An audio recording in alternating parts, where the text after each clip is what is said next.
Hi everybody. Welcome back to Psych. This week we're going to be talking about moral reasoning development, and I just want to make sure that you're clear that it's moral reasoning, not just moral development. Okay. I wanted to say that I really enjoyed your posts and your discussions in your groups and this week, so we'll be doing something similar next week. I hope that you enjoyed it as much as I did, and I hope that it felt like a reasonable amount of work. So, I'm sick this week, sorry. Excuse my voice, and if I cough, I'll try to do it out of the microphone. I also want to remind you that today you're turning in your case study assignment number 1. It's due tonight. And then on the Moodle site now available to you is case study assignment number 2. So please read through that, download it, and have it ready for your next work with your case study student.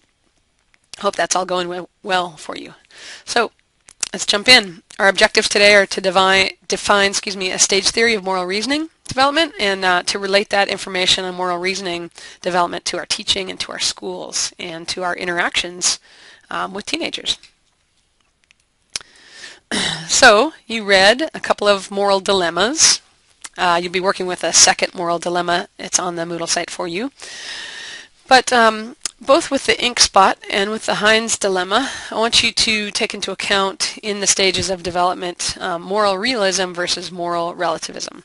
So with moral realism, intentions don't really come into play. So the intentions and developmental level of the individual don't figure into the judgments about the consequences for the action.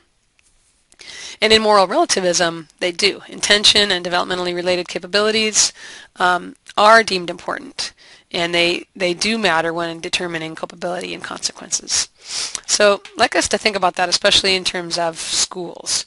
In your forums, you're going to discuss dilemma number 2, and that's there for you, about Bob and Carl. That's there for you. And when you're thinking about Kohlberg, I'd like you to think about the theory at the level, at the 3 levels as opposed to the stages. It's okay if you name a stage, but I'd rather you think about the pre-conventional, conventional, and post-conventional levels as you discuss your case study student and as you discuss the dilemmas in your forums. So at the pre-conventional level, birth through 9 years old, and I'd like you to always consider what Piagetian stage that matches. So of course this is sensory motor and pre-operational. In pre-ops, and the consequences kind of keep actions in check, right? And the rules come from the outside.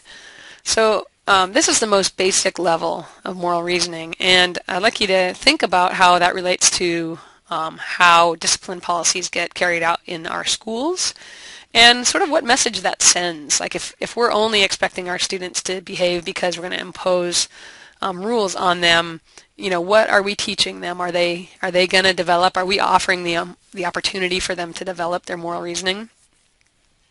It's just a question I consider a lot when I think about what's happening in our schools.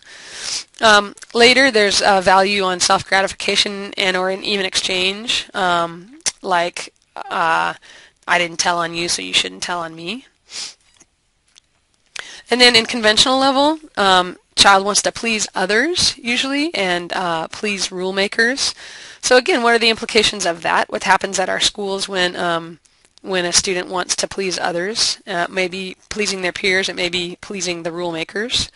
And then later, there's a focus on obedience to the rules and a respect for authority, and sort of this need to maintain the status quo. There's a belief that the rules are necessary and they should be followed without question. So that's the conventional level. And again, what Piagetian stage would that be? Well, that would be, you know, concrete ops and heading into formal ops, right? In the post-conventional level, or in adulthood, that's the first time that moral relativism comes into play, that rules aren't followed only blindly, that they are questioned. There's an understanding there's a mutual agreement among people and that rules can guarantee someone's rights. Sometimes that laws should be broken, and people who arrive at this stage are often engaged in reflection about what society, what agreements we should have in society. And then later, the It's determined by individual conscience according to universal principles of justice and equality, of human rights, and respect for life. There's an ability to take the role of other, and I don't know that many of your students will be at this level. You might have a student who's at this level, but I always like to remember that only about 20% of adults in the U.S. Arrive at this level. Okay.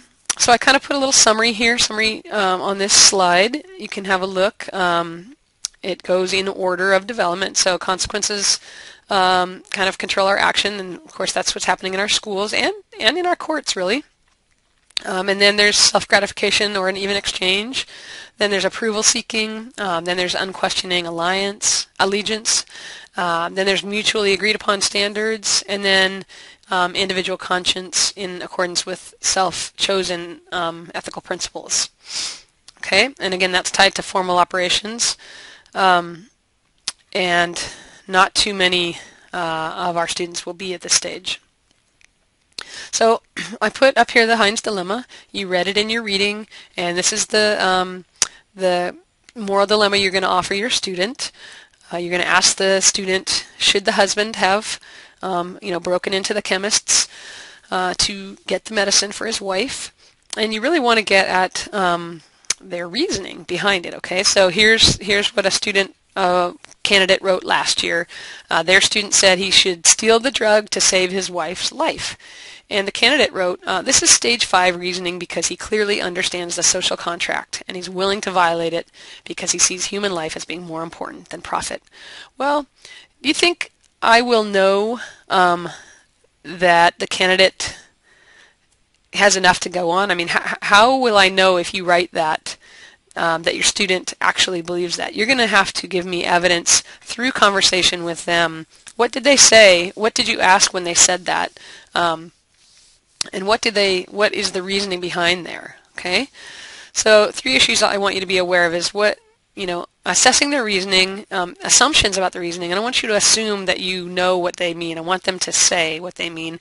And then thirdly is the halo effect, and many of you in science are aware of the halo effect. If you aren't aware, it's the sort of the idea that since I like my case study student and I believe him or her to be a good student, that I'm going to assess their reasoning at a higher level. Well, again, there's not going to be any judgment about the reasoning development of your student. Okay, so I just want you to know where they are based on the evidence that they give you.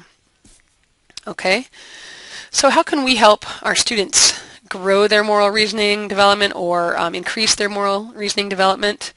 When we think about what's happening at schools or on playgrounds, our schools are set up for stage 1, but when we think about it in our content areas and at our schools, how might we offer them some possibilities? Well, one is, offering them possibilities or opportunities to clarify their own values and create cognitive disequilibrium that might help them grow, right? Help them grow in their reasoning abilities, giving them some teachable, when a teachable moment happens, that there is a possibility in your classroom to consider something, a moral dilemma, that you take that opportunity. Okay, and then also, creating community among your class, that can really help their moral reasoning development as well as development of a community. Excuse me. So next week, I hope this little slideshow has helped. Please let me know if you have any questions. Next week you're gonna do the Heinz dilemma with your student. Please read the instruction first on the case study assignment. Okay, and again, you are going to ask the question why for that student. You want to know their reasoning behind what they think. You're going to upload your case study assignment number 1 by midnight tonight, and you are going to download the case study assignment number 2. It's ready for you. Next week we're synchronous. We're moving on to special issues in adolescent development. Please do the reading before you come to class. Excuse me, before you come on the Illuminate session. And I wanted to just point out that we are dealing with some really sensitive issues for the next couple weeks. So please be aware that people in our class will have had experiences, and often painful experiences, with the topics that we're covering. So please be sensitive to those around you. And if you need support, please let me know.